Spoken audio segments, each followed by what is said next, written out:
Subscribe to Infidelity Tales Lab. Now let's begin. The late October rain hammered against the windshield as Gregory Carey pulled into the driveway of his small craftsman house in Portland. His hands ached from the day's work. 12 hours spent finalizing the blueprints for the Morrison Project, a sustainable community center that would either make or break his small architectural firm.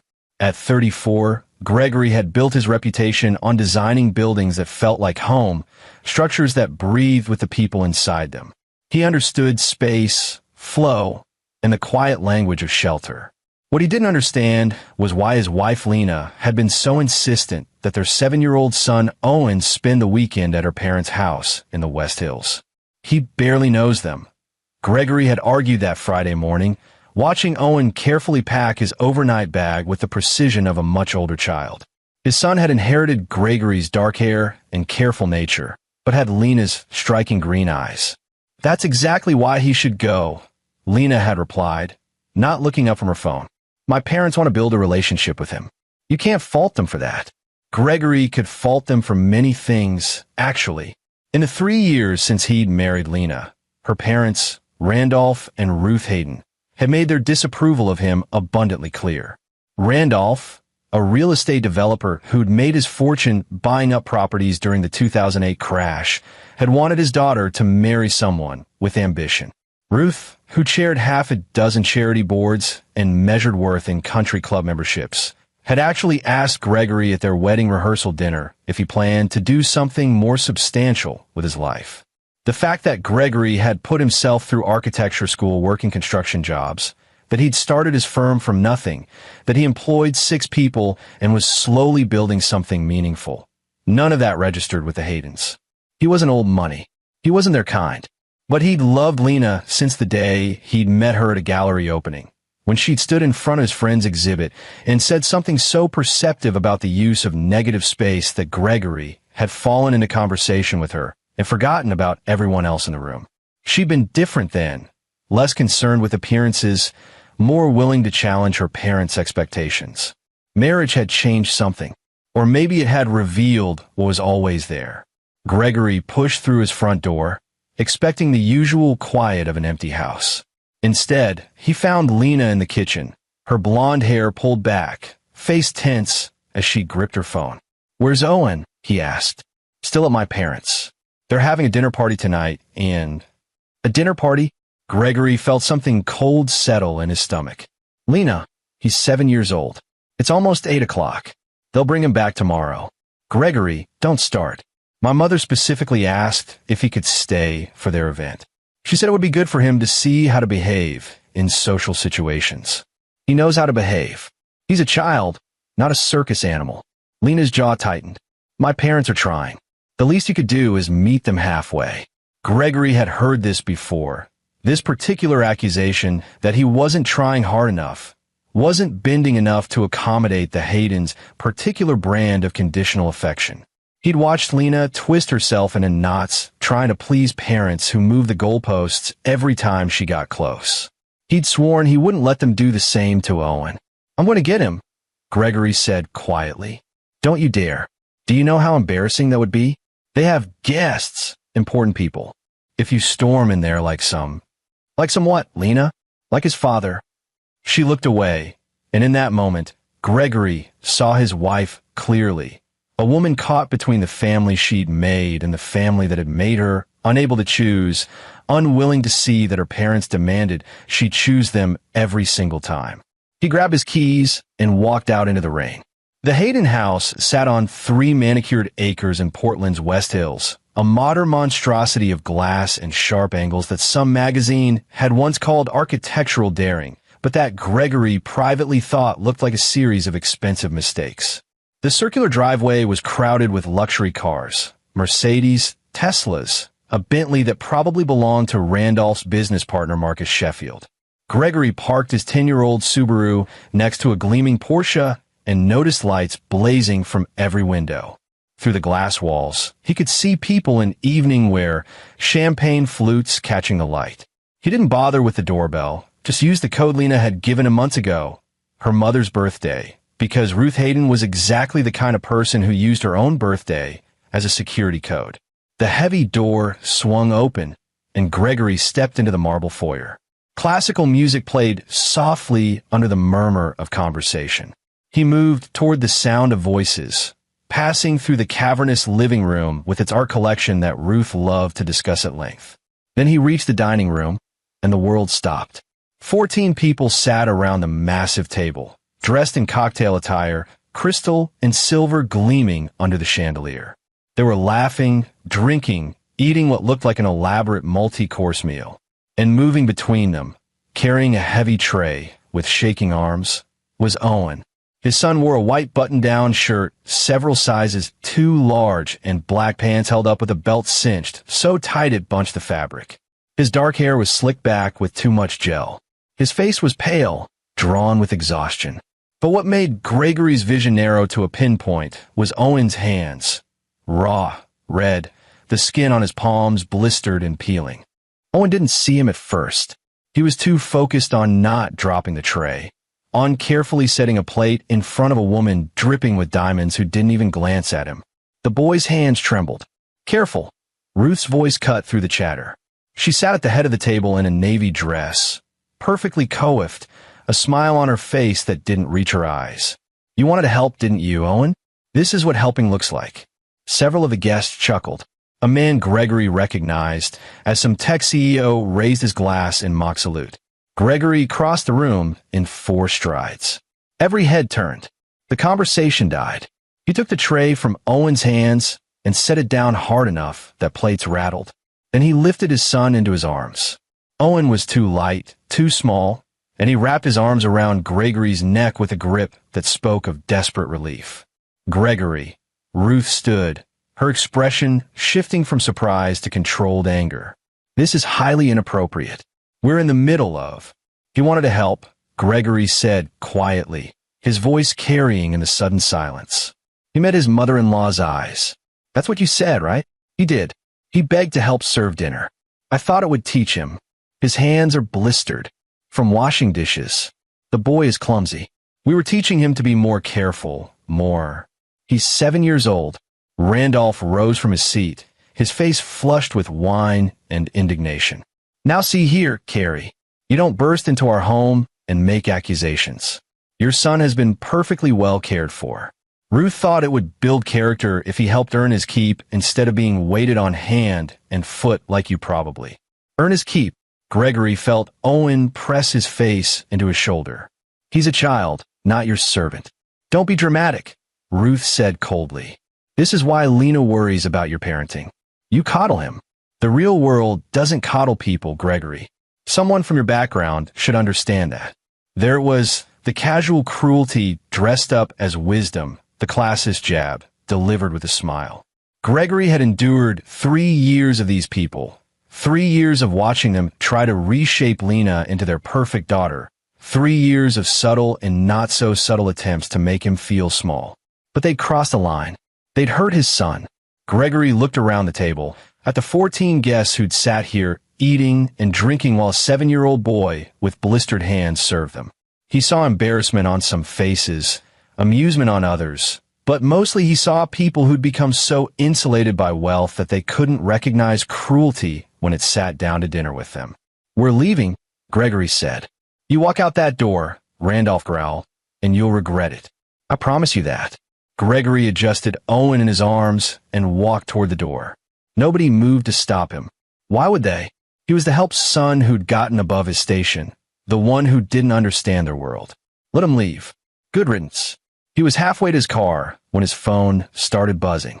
By the time he'd buckled Owen into his car seat and pulled out of the driveway, he had 7 missed calls from Lena. By the time he reached the highway, it was 15. He ignored them all, his jaw tight, his mind already working through what came next. Owen was quiet in the back seat. Too quiet. "Dad." His voice was small. "Yeah, buddy. Did I do something wrong?" Gregory's hands tightened on the wheel. No, Owen. You didn't do anything wrong. Grandma Ruth said I needed to learn to be useful. She said you never taught me how to work hard. 23 missed calls. She said Mom was disappointed in both of us. 31 missed calls. Gregory pulled over a rest stop and turned to look at his son. In the harsh overhead light, Owen looked even smaller, even more exhausted. His hands rested in his lap, the blisters angry and red. "Owen," Gregory said carefully, "can you tell me exactly what happened this weekend?" And Owen did. He told Gregory about arriving Friday night and being told he'd be staying in the guest suite, which turned out to be a converted storage room in the basement. About being woken at 6 a.m. Saturday to help the housekeeping staff prepare for the party. About Ruth explaining that children who don't contribute are burdens and that Gregory had raised him to be lazy, but she would fix that. About washing dishes in water so hot it burned. About being slapped on the back of the head when he dropped a plate. About being told to smile when serving the guests, to be grateful for the opportunity to learn what real work felt like. About Randolph telling him that his father was nothing special and that if Owen wanted to amount to anything, he needed to learn from people who'd actually succeeded in life. By the time Owen finished, Gregory's phone showed 43 missed calls. He didn't answer any of them. Instead, he took Owen home, treated his hands with burn cream, and put him to bed in his own room. The one Gregory had designed himself when they'd bought this house, with the reading nook and the skylights positioned to catch the morning sun. He sat on the edge of Owen's bed until his son fell asleep. Those blistered hands curled against his chest. Then Gregory went downstairs and started making calls of his own. The next morning, Lena came home.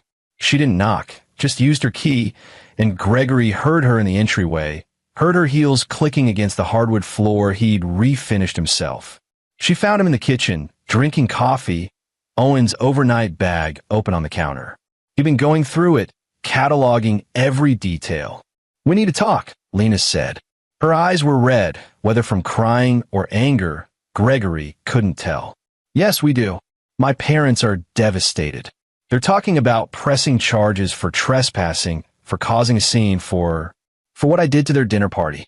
Gregory set down his coffee. "Or for what they did to our son. They didn't do anything to him." Owen volunteered to help, and they gave him some age-appropriate chores. "You're blowing this completely out of proportion because you've never liked them, because you've always resented their success." He has blisters on his hands from washing dishes in scalding water. He's clumsy. He probably turned the water too hot himself. He's 7. Exactly. He's 7. And you're teaching him that he can run away from any challenge, that he doesn't have to work hard or... "Lena." Gregory's voice was very quiet. "What happened to you?" She stopped, blinking. "When did you become someone who thinks it's okay to hurt a child? When did you start hearing your mother's voice come out of your mouth? That's not fair. Your parents put our son in a basement room, worked him like a servant, burned his hands, and humiliated him in front of strangers. And you're defending them." Lena's face crumpled, but there was steel underneath the tears. "You don't understand the position you've put me in. My father has connections, Gregory. He could destroy your little firm with a phone call. He could make sure you never work in this city again. Is that a threat? It's reality. And if you don't apologize, if you don't make this right with them, I'm filing for divorce." The words hung in the air between them. Lena stared at him like he'd spoken a foreign language. "You don't mean that?" "I do. I'll file this week. You can have the house, most of the assets. I want full custody of Owen. You can't. My parents will fight you. They have the best lawyers in the state." "I'm sure they do." Gregory picked up Owen's overnight bag. "But they also had 14 witnesses watch them abuse a child. I spent this morning getting names, Lena. I've already talked to 3 of them.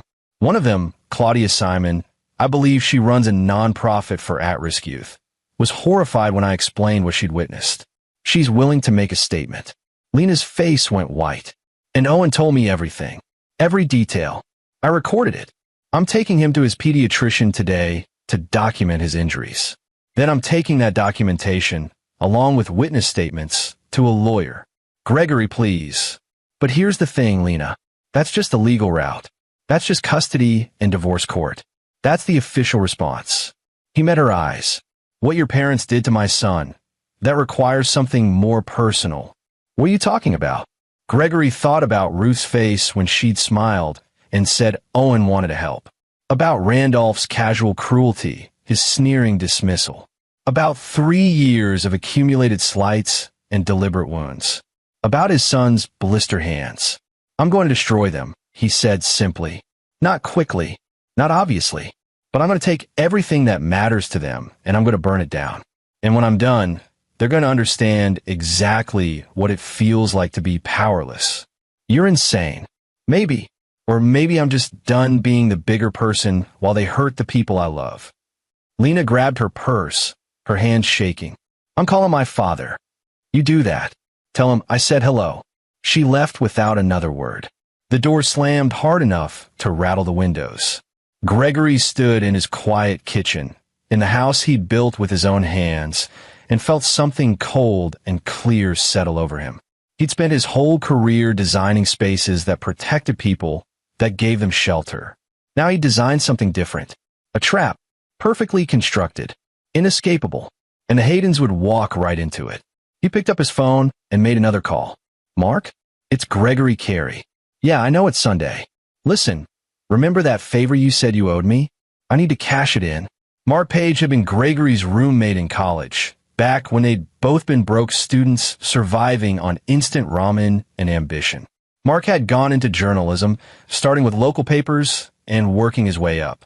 Now he was a senior investigative reporter for the Oregonian, known for taking down corrupt politicians and exposing corporate malfeasance. More importantly, Mark hated bullies. I need you to look into someone, Gregory said. Randolph Hayden. I want everything, business dealings, property acquisitions, tax records, anything that doesn't smell right. Can you do that quietly? Depends. What's this about? Gregory told him. Not all of it, not yet. Just enough. There was a long silence on the other end of the line. I'll start digging, Mark finally said, his voice hard. Greg, if this is what I think it is, if you're building a case. I'm building something, Gregory said. I'm just not sure what yet. Over the next week, Gregory moved with careful precision. He took Owen to Dr. Anthony Mora, their pediatrician, who documented the blistered hands and the bruising on Owen's shoulders. Marks Gregory hadn't noticed until the doctor pointed them out, finger-shaped impressions that made Gregory's vision go red. Dr. Mora, a soft-spoken man who'd treated Owen since he was a baby, didn't ask many questions. He just wrote everything down with quiet thoroughness and made copies of his report for Gregory's lawyer. That lawyer was Jeremy Melendez, a family law specialist who'd built his reputation defending clients against vindictive ex-spouses and their powerful families. Jeremy had grown up in East Portland, put himself through law school, and had a particular hatred for people who used wealth as a weapon. When Gregory showed him the evidence, Jeremy's expression didn't change. He just nodded slowly and said, "We can win custody. Easily. But you're not here just for that, are you?" "No. What else do you want?" "I want them to pay. Really pay." Jeremy leaned back in his chair. "I can't help you with anything illegal." "I know. But if you happen to discover information about their business practices, their financial dealings, their relationships with various institutions, that's public record. And if that information happened to become more public, well..."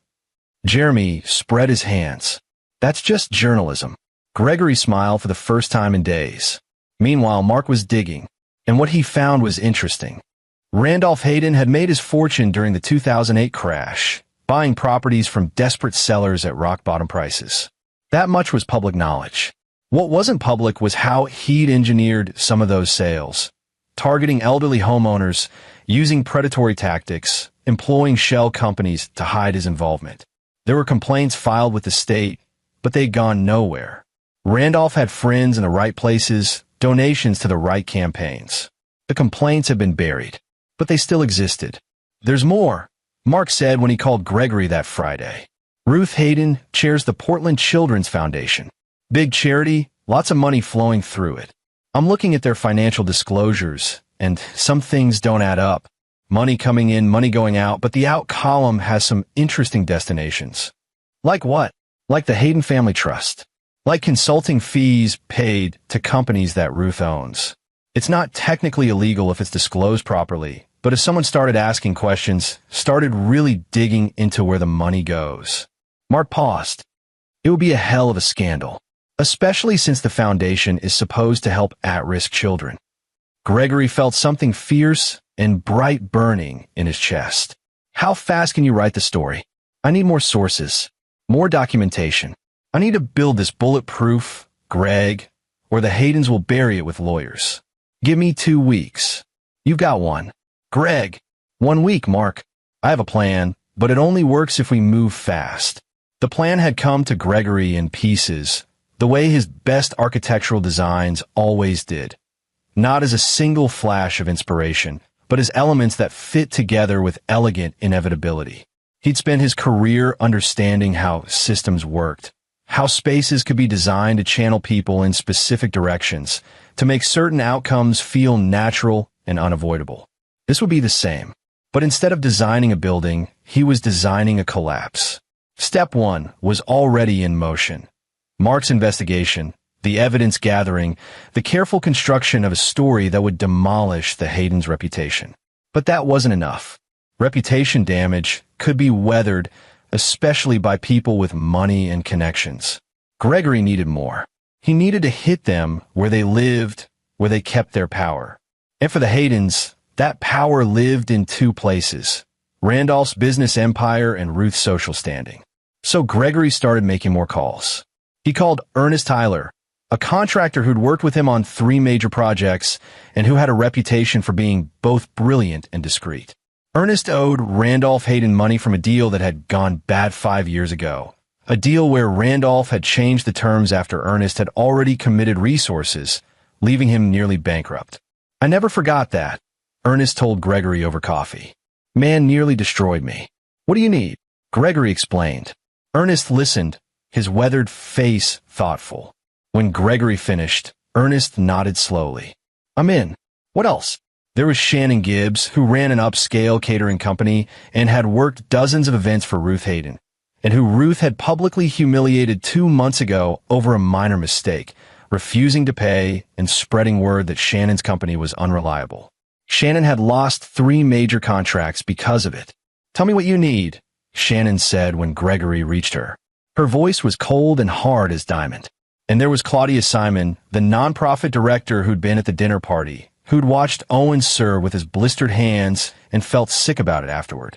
When Gregory called her, she was already writing a statement. I should have said something that night, Claudia told him, her voice thick with regret. I should have stopped it. But Ruth is on so many boards, and I thought if I made a scene, it would hurt my organization. I'm ashamed of that. You can make up for it now, Gregory said gently. What do you need? By the end of the week, Gregory had assembled a team. Not officially, not in any way that could be traced back to him. Just a collection of people who'd been hurt by the Haydens, who were tired of watching wealth and cruelty go unchallenged. Mark had his story almost ready. Pages of documentation about Randolph's predatory business practices and Ruth's creative accounting with charity funds. But he was waiting for one more piece, one more source that would make the story undeniable. Gregory was about to give it to him. On Saturday afternoon, Gregory drove to the West Hills. Not to the Hayden house this time, but to a coffee shop 3 blocks away where he'd arranged to meet someone. Victoria Riddle was 63 years old, impeccably dressed, with steel gray hair and eyes that had seen too much. She'd been Ruth Hayden's personal assistant for 15 years before being fired 6 months ago for performance issues. The real reason, as Victoria explained over coffee, was that she'd questioned an invoice, a consulting fee of $50,000 paid to a company that Victoria couldn't verify actually existed. Ruth told me to mind my own business, Victoria said quietly. When I said it was my job to keep accurate records, she terminated me. She made sure I couldn't get another position in town. Blacklisted me. Victoria's hands were steady on her coffee cup, but Gregory could see the anger underneath. I gave that woman 15 years. I need documentation, Gregory said. Financial records, emails, anything that shows how the charity money was being used. Victoria smiled, a cold, precise expression. I kept copies of everything. Ruth never knew. I thought maybe someday I'd need them. She pulled a thumb drive from her purse and slid it across the table. This is everything from the last 5 years. Financial records, emails, board minutes. If there's evidence of misappropriation, it's in there. Gregory took the drive. Why are you doing this? Because I worked for children's charities my whole career. Real ones that actually help children. And I watched Ruth Hayden use the Portland Children's Foundation like a personal ATM while pretending to care about at-risk kids. Victoria's eyes hardened. And because I heard what she did to your son. That dinner party was the talk of her social circle. Some of them thought it was amusing. A 7-year-old learning his place. Gregory felt rage building in his chest again, but he kept his voice level. Thank you. Destroy her, Victoria said simply. Destroy both of them. That night, Gregory gave Mark the drive. The reporter spent 12 hours going through the files, cross-referencing financial records, tracing money flows.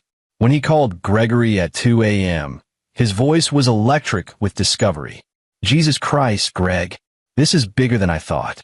Ruth's been siphoning money from the foundation for years, hundreds of thousands of dollars. She's been paying herself consulting fees, giving contracts to companies she owns, funneling donations into investments that benefit her personally. And it's not just her. Randolph's involved too. Some of his property acquisitions were funded with foundation money. Can you prove it with these records? Absolutely. This is Pulitzer-level stuff, Greg. When this breaks, it's going to be massive. How soon can you publish? Monday morning. Front page. I've already cleared it with my editor. Make it Sunday. Greg. Sunday, Mark. The Haydens have a big charity gala Sunday evening. 200 people, all the major donors to the foundation. I want your story to drop that morning. I want every single person who walks into that gala to have read it. There was a pause. Then Mark laughed, low and dark. You beautiful bastard. You're not just exposing them. You're making them face everyone they've defrauded. They hurt my son, Gregory said quietly. They need to understand what that costs. But Gregory wasn't done. The news story would devastate the Haydens' reputation, might even result in criminal charges. But Gregory wanted more than legal consequences. He wanted them to feel the betrayal, the powerlessness, the humiliation. He wanted them to feel what Owen had felt. So on Sunday morning, while the story broke across the Oregonian's front page and spread like wildfire through social media, Gregory implemented the second phase of his plan. He'd spent the previous week working with Ernest Tyler, the contractor Randolph had screwed years ago. Ernest knew Randolph's business inside and out, knew which properties were his most valuable, which deals were most vulnerable. More importantly, Ernest knew which of Randolph's business partners were already unhappy, already looking for a reason to pull out. Starting Sunday morning, those partners started receiving anonymous packages. Financial documents showing how Randolph had manipulated previous deals. Evidence of shell companies and hidden assets. Proof that Randolph had been planning to cut them out of upcoming developments. The information was all true. Gregory had made sure of that. Mark's investigation had uncovered a web of financial dealings that showed Randolph as exactly what he was, a man who viewed every relationship as transactional, every partner as a potential mark. By noon, 3 of Randolph's major partners had called emergency meetings. By 2 p.m., 2 of them had initiated lawsuits. And at 3 p.m., the state attorney general's office announced they were opening an investigation into the Portland Children's Foundation based on credible allegations of financial mismanagement. Gregory watched it all unfold from his living room. Owen sleeping upstairs, safe and healing. Every news alert, every social media post, every domino falling exactly as he'd designed it to fall. His phone rang. Lena. He almost didn't answer. Then he thought about the custody hearing scheduled for Tuesday, about the documentation he'd need, about keeping every avenue covered. Hello, Lena. What did you do? Her voice was ragged, desperate. Gregory, what the hell did you do? I told you. I destroyed them. My mother is hysterical. The gala tonight. Half the guests have canceled. The foundation board is demanding her resignation. My father's partners are turning on him. The news is everywhere. Everyone is calling, asking if we knew, if we were involved in. Were you? Silence. Did you know, Lena? Did you know what your parents were doing with the foundation money? No, of course not. But you would have defended them anyway, wouldn't you? Just like you defended what they did to Owen. He heard her sob, harsh and broken. You've ruined everything. My family, our life. They ruined themselves. I just made sure everyone could see it. The custody hearing, Gregory, please. Don't take Owen from me. I know I made mistakes. I know I should have protected him better. But please. You chose them over your own son, Lena. You heard what they did to him. and you made excuses. You threatened me with your father's power instead of standing with your child. Gregory's voice was steady, final. I'm not taking Owen from you. You already lost him when you decided protecting your parents' feelings mattered more than protecting his body. I love him. Not enough. Not when it counted. He hung up. The news coverage intensified through the afternoon. Financial experts appeared on local news stations, explaining how the scheme had worked. Former employees of the foundation came forward with their own stories. One woman, Lorena Ware, who'd been a program coordinator, described how Ruth had fired her for questioning why so little money actually reached the children the foundation was supposed to help. I thought I was going crazy, Lorena said on camera, tears streaming down her face. I couldn't understand where all the donations were going. Now I know. By 5 p.m., the Portland District Attorney had announced a criminal investigation. And at 6 p.m., the Hayden's Charity Gala was supposed to begin. Gregory drove to the hotel where the event was being held, the Heathman, an upscale venue that Ruth had used for years. He parked across the street and watched. The valets were there. The red carpet was rolled out. But the crowd of guests was thin, scattered. Maybe 40 people instead of the 200 Ruth had invited. And even those 40 looked uncomfortable, uncertain, like they weren't sure why they'd come. Gregory saw Randolph's Bentley pull up, saw Randolph and Ruth emerge, both of them moving stiffly, faces frozen in brittle smiles. Ruth's dress was perfect, her hair perfect, her makeup perfect. But Gregory could see the cracks underneath, the tightness around her eyes, the way her hands trembled as she gripped her clutch. They walked into the hotel like they were walking to an execution. Gregory waited 10 minutes, then followed them inside. The ballroom was a disaster. Tables set for 200, decorated with elaborate centerpieces and expensive linens. But only a fraction of them were occupied. The remaining guests clustered together, speaking in low voices, casting glances at Ruth and Randolph, who stood near the stage like exhibits in a museum. Gregory moved through the room quietly, just another person in a suit. He saw Claudia Simon sitting at a far table, looking grim. Saw a few other familiar faces from the dinner party, people who'd watched Owen serve and done nothing. Then he saw Shannon Gibbs. The caterer was supposed to be serving tonight's dinner, but instead she stood near the kitchen doors with her arms crossed, her staff clustered behind her. Gregory moved closer, curious. I'm not serving them, Shannon was saying to a frantic event coordinator. Ruth Hayden destroyed my business over a minor mistake. She spread lies about my company and cost me clients. You want me to make her a beautiful dinner while she pretends to care about children? While she faces criminal charges for stealing from a children's charity? Shannon's laugh was harsh. I don't think so. But the contract, sue me, added to the pile. Shannon walked out, her staff following. The event coordinator looked like she might cry. Gregory felt a fierce satisfaction. This was what he'd wanted, not just exposure, not just legal consequences, but this moment where the Hayden's own tactics came back to haunt them, where people they'd hurt refused to help them save face. He spotted Ernest Tyler in the back of the room, talking quietly with two men Gregory recognized as Randolph's business partners, the ones who'd filed lawsuits that afternoon. Ernest saw Gregory and gave a subtle nod. The trap was closing. Every piece in place. Gregory made his way toward the stage where Ruth stood, her perfect composure starting to crack. She was speaking to one of the foundation's board members, a man in his 60s who looked distinctly uncomfortable. Temporary misunderstanding, Ruth was saying, her voice tight. The Attorney General's investigation will clear everything up. These records are being misinterpreted, taken out of context. Ruth, the board member said gently. The forensic accountants have already confirmed the discrepancies. The documentation is clear. Foundation money went to your personal accounts, to companies you control. This isn't a misunderstanding. How dare you? After everything I've done for this foundation, after years of service, you need to resign. Tonight, before this gets worse. I will do no such thing. I built this foundation. You used it like a personal bank account. The board member's voice was sad but firm. And worse than that, Ruth, you hurt the children we were supposed to help. Every dollar you took was a dollar that didn't go to programs, to services. How many kids didn't get help because you needed another vacation property. Ruth's face went white, then red. Get out. I'm sorry. I truly am. But you brought this on yourself. The board member walked away. Ruth stood alone, trembling with rage and humiliation, scanning the sparse crowd with desperate eyes. And then those eyes landed on Gregory.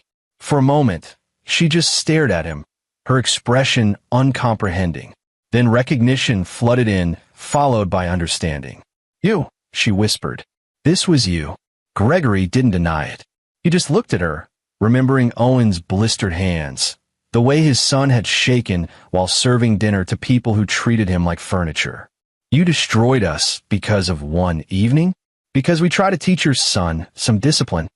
You tortured a 7-year-old child, Gregory said quietly. You burned his hands, worked him until he could barely stand, humiliated him in front of strangers.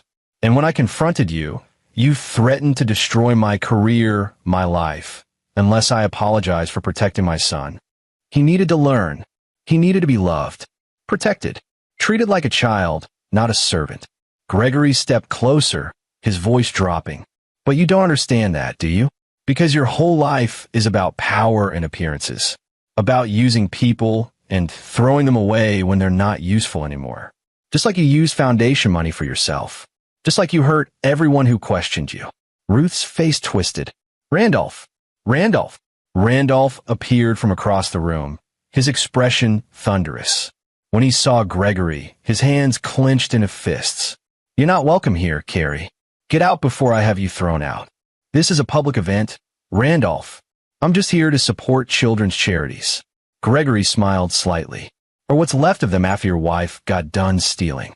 We didn't steal anything. Those are lies, manipulated records. I have Victoria Riddle's testimony. Your wife's former assistant.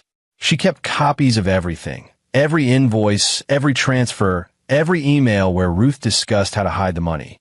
Gregory watched Randolph's face pale. She's cooperating with the Attorney General, along with several other former employees. And financial forensics experts are going through the foundation's accounts right now. This is your doing, Randolph growled. You leaked those records. You orchestrated this whole thing because you're bitter, because you couldn't handle a little discipline for your brat son. Gregory moved fast. He didn't hit Randolph. That would be too simple, too physical. Instead, he pulled out his phone and played a recording. Owen's voice, small and scared, describing the weekend at his grandparents' house. Every detail, every moment of cruelty. My hands hurt so bad, but Grandma said I was being dramatic. Grandpa said Dad was nothing, and that I'd be nothing too if I didn't learn to work. They locked me in the basement room when I cried. The recording played in the quiet ballroom. The few remaining guests stopped talking, stopped moving. Just listen to a 7-year-old describe being abused.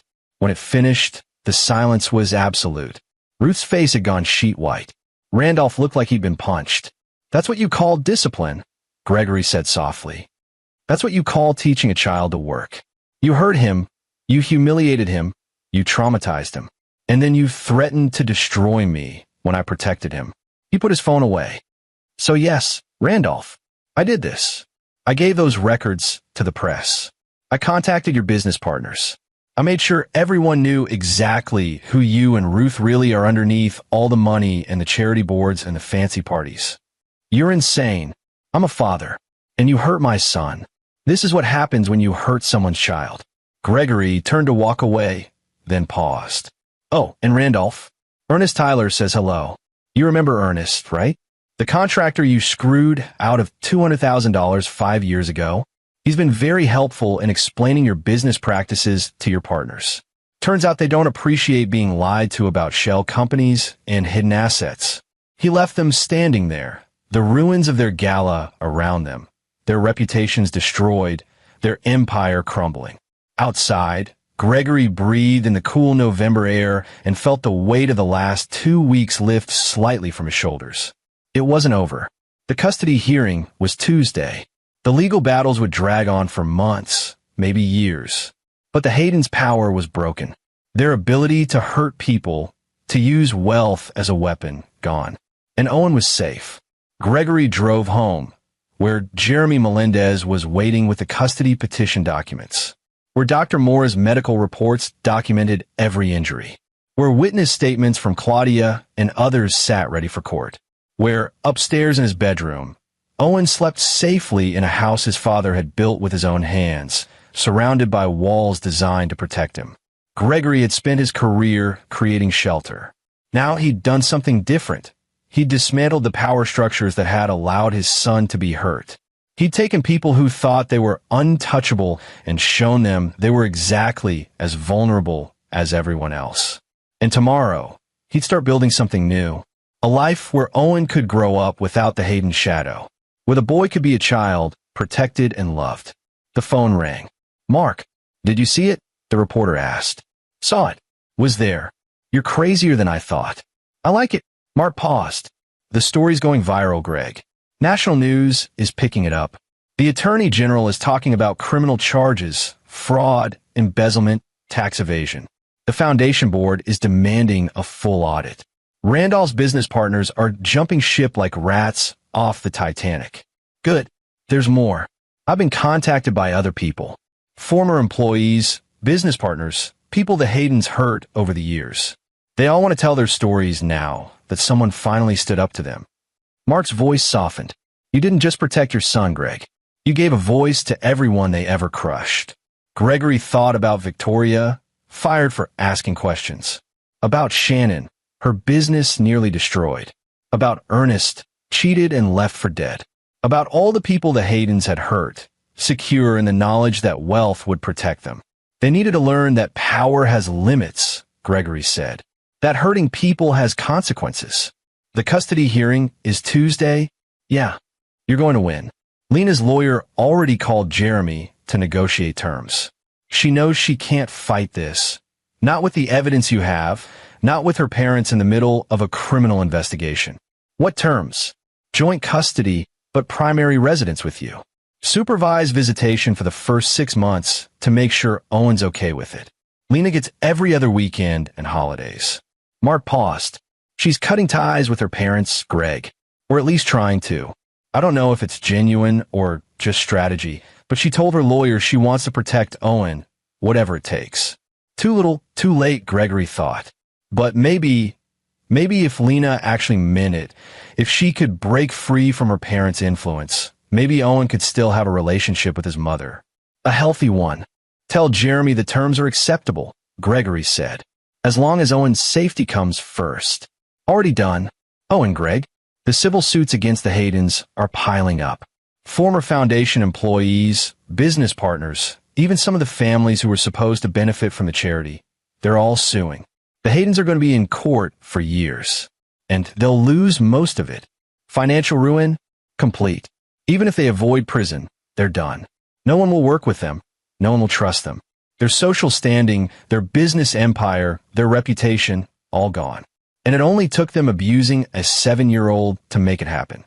Justice is slow. Mark agreed. But it got there eventually. After hanging up, Gregory sat in his quiet house and felt the full weight of what he'd done. He destroyed 2 people's lives, dismantled their empire, turned their own tactics against them. Part of him, the part that still remembered who he'd been before all this, felt uncomfortable with the ruthlessness of it. But then he thought about Owen's hands, about his son's voice on that recording, small and scared and hurt. And he felt nothing but satisfaction. Tuesday's custody hearing was brief. Lena appeared with her lawyer, but didn't contest Gregory's petition. She looked haggard, older than her 32 years, her eyes red-rimmed. When she saw Owen, who'd come with Gregory and Dr. Mora, she started to cry. "Can I talk to him?" she asked Gregory quietly, outside the courtroom. Gregory looked at Owen, who nodded hesitantly. 5 minutes. I'll be right here." Lena knelt down to Owen's level. Gregory watched from a distance, ready to intervene if needed. But what he saw was a mother trying to find words for betrayal and regret. "I'm so sorry," Lena said, her voice breaking. "I should have protected you. I should have believed you and your dad. I made a terrible mistake." Owen was quiet for a moment. Then, "Why did you let them hurt me?" It was the same question Gregory had asked her, but coming from Owen it hit different. Harder. "Because I was scared," Lena said honestly. "Scared of disappointing them, scared of losing them. I spent my whole life trying to make them proud, and I didn't want to see what they really were. She wiped her eyes. But that's not an excuse. You're my son. You should always come first. And I failed you. Are you still going to see them?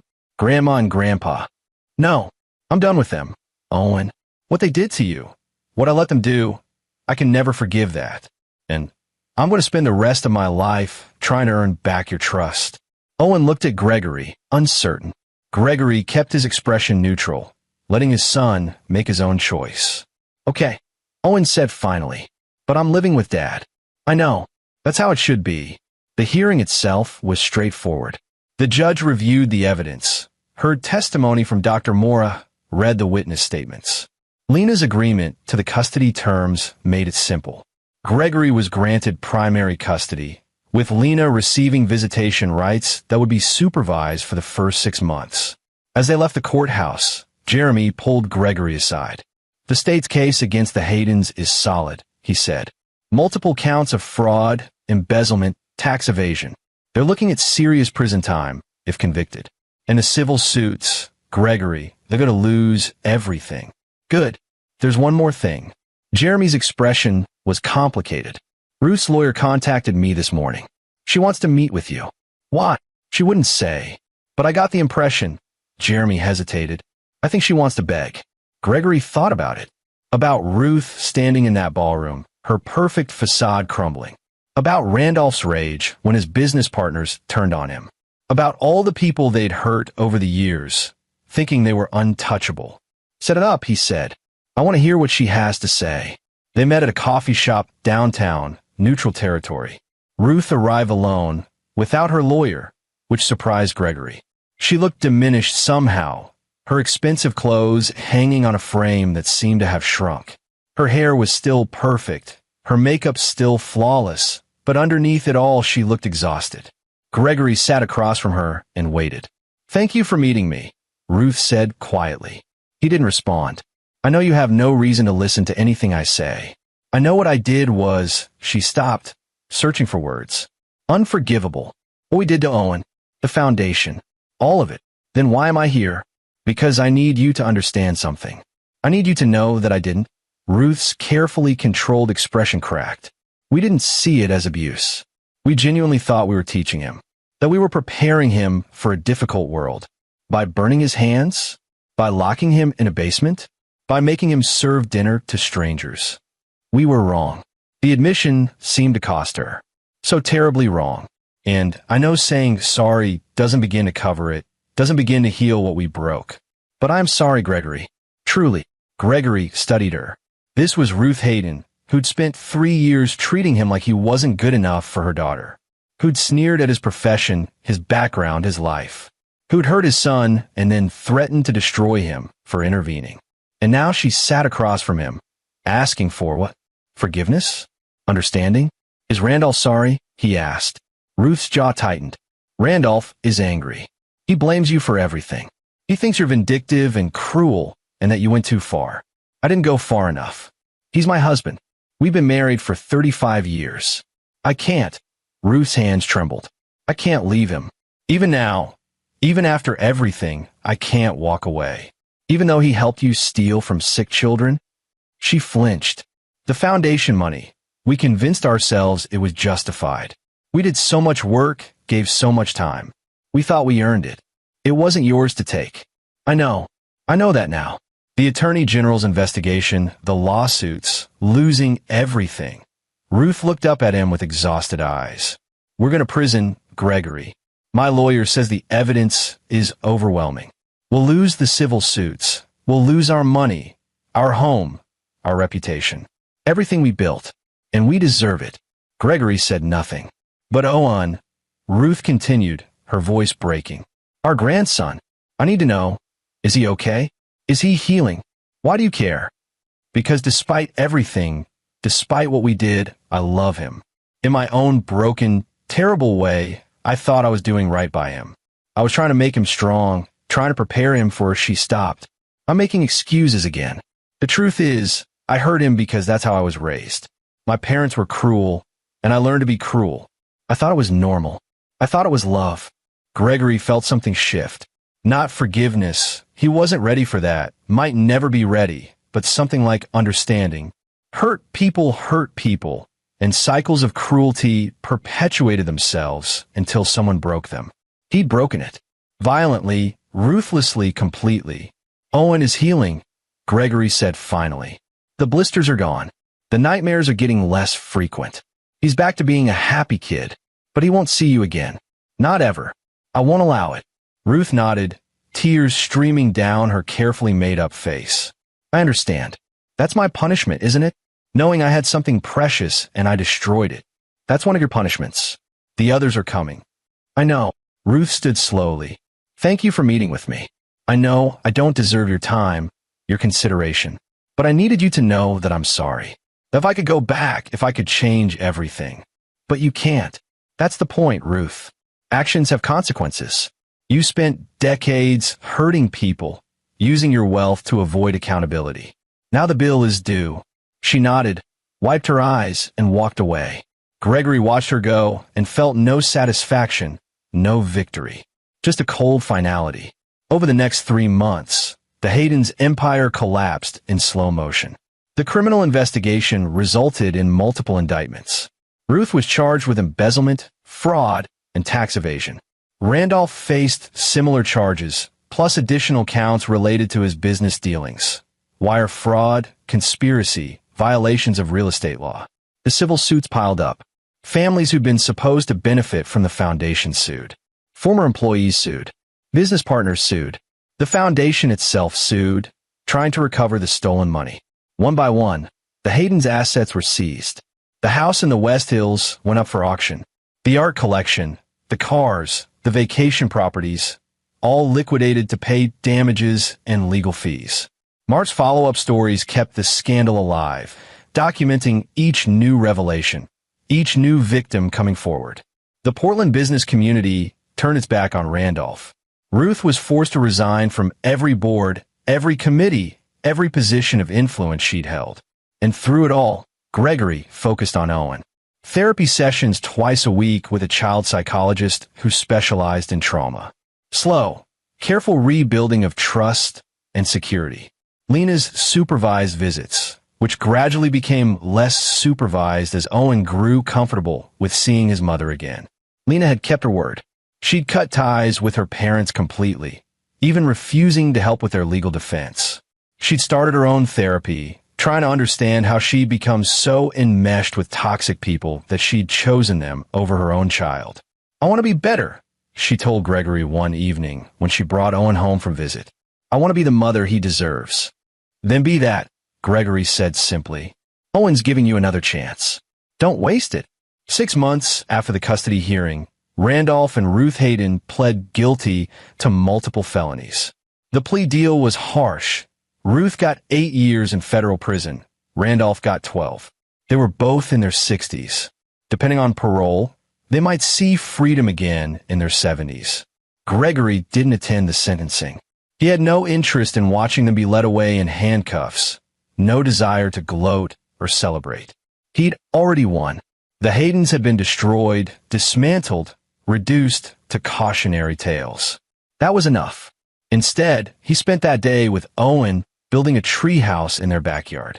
Owen's hands were healed now, the blisters long gone, replaced by the normal scrapes and calluses of an active 8-year-old. Dad, Owen asked as they worked on securing a support beam. Are Grandma and Grandpa ever coming back? No, buddy. They're going away for a long time. Because they were bad? Gregory set down his hammer and looked at his son. Because they hurt people and didn't think they'd face consequences. Because they forgot that being wealthy or powerful doesn't mean you can treat people badly. Owen was quiet for a moment, thoughtful. You made them pay. I did. Was it hard? Making them pay. Gregory thought about Victoria Riddle and the evidence she'd provided. About Mark's investigation, Ernest's cooperation, Shannon's refusal to serve them. About all the people who'd helped him because they'd been hurt too. No, he said honestly. It wasn't hard.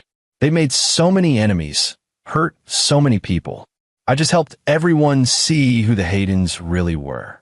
Good, Owen said with fierce satisfaction that reminded Gregory of himself.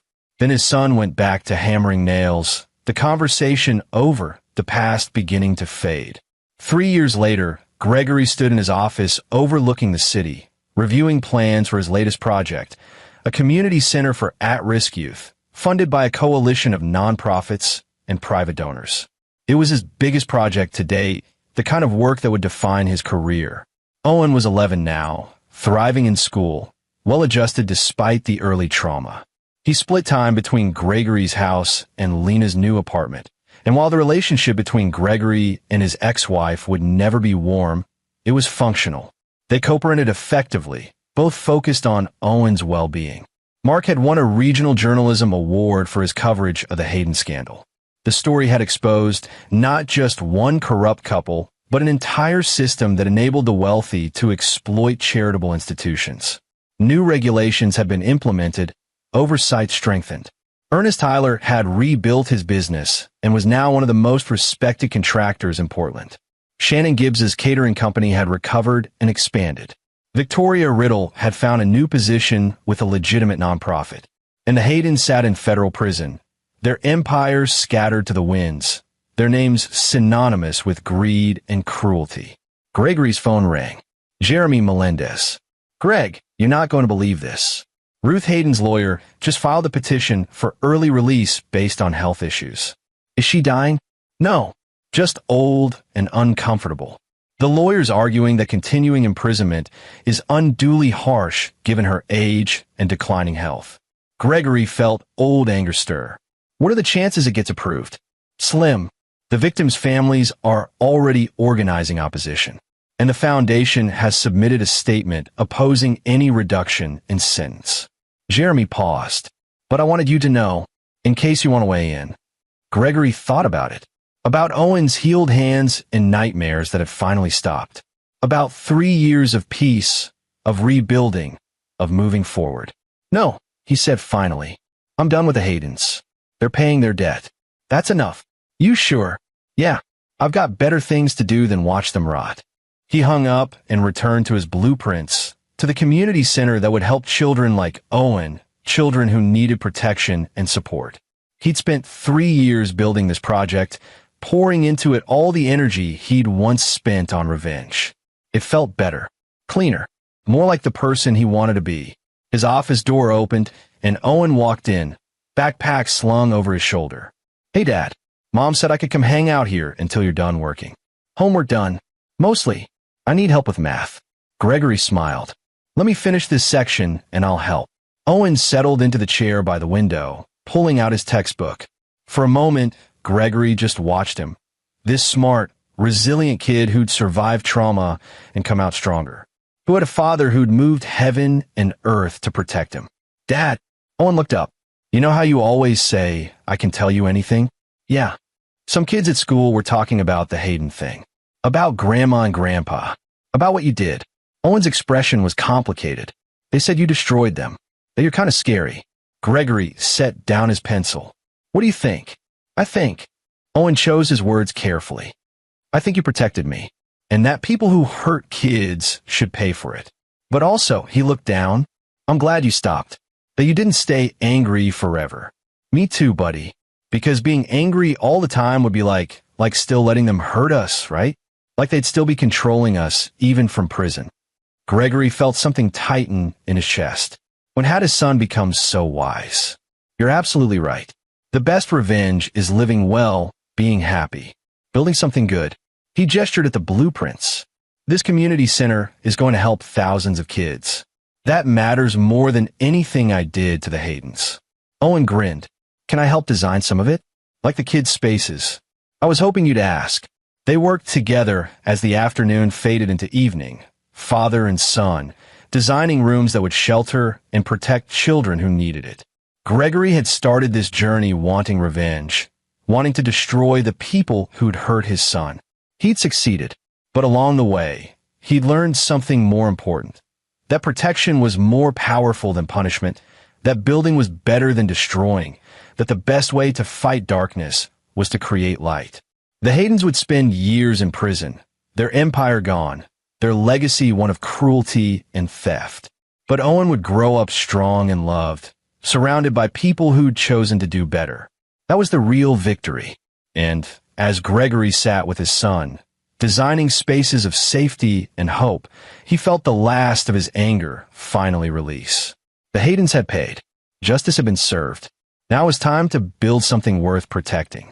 The story ended not with the Haydens' destruction. That had been merely justice, but with Gregory's choice to use his skills, his connections, his hard-won victory to create something lasting. The community center would bear Owen's middle name, the Owen Michael Carey Center for Youth Development. It would serve at-risk children, children from broken homes, children who needed protection and support. It would be everything the Portland Children's Foundation should have been before Ruth Hayden corrupted it. And it would stand as proof that the best revenge wasn't destruction, but creation. That the strongest response to cruelty wasn't cruelty in return, but building a world where cruelty had less power.